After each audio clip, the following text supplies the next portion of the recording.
하나님께서 세상과 우리 인간과 관계 맺으시는 데 있어서 취하는 두 가지 방식은 초월성과 내재성입니다. 하늘에 계신 우리 아버지요, 하늘에 계시는 하나님의 초월성이고요, 우리 아버지요는 하나님의 내재성입니다.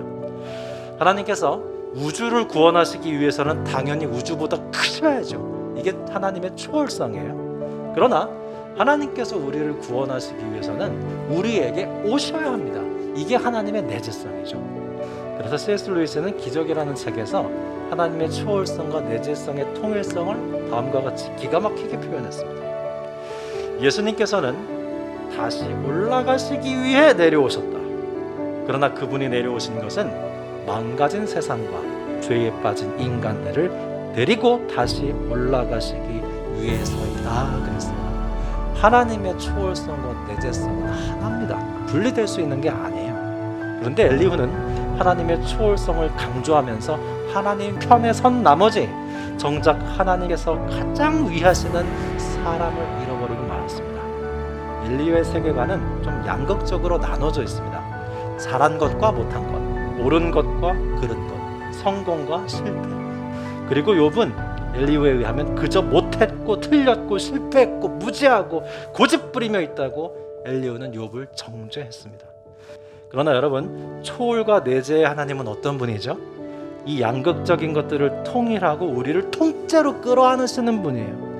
잘했거나 못했거나 옳거나 그르거나 성공했거나 실패했거나 너는 내 자식이다 하고 끌어안는 것이 하나님입니다. 하나님의 뜻과 의지는 인간을 위하기로 결정하셨습니다. 그래서 인간을 위해 십자가를 지셨고 우리를 위해 고난을 당하셨죠.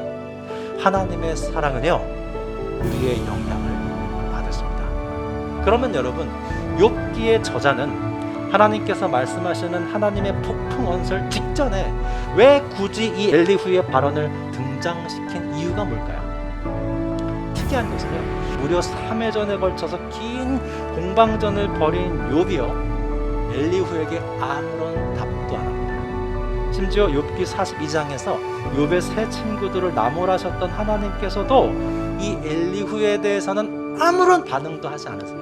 이것은 무엇을 의미하는 것일까요? 하나님께서 답하실 자리를 감히 인간이 대신할 수 없다는 진리를 보여주기 위해서입니다. 성도 여러분, 내가 하나님께 직접 들어야 할 말씀을 누군가의 말로 대신하고 있지 않습니까? 또는 누군가가 하나님께 직접 말씀을 들어야 하는 순간 엘리후처럼 내가 가로채고 그를 향한 하나님의 뜻을 다 아는 양 떠들고 있지는 않습니까? 우리 모두는 나에게 하실 하나님의 말씀을 그 누구의 말로 대체할 수 없습니다.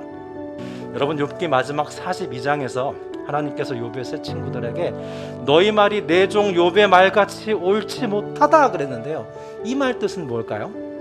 욥의 친구들은요, 하나같이 자신들의 추측과 지레짐작으로 하나님의 음성을 대체했습니다. 그런데 반면 욥은 직접 하나님의 음성을 듣고자 했습니다.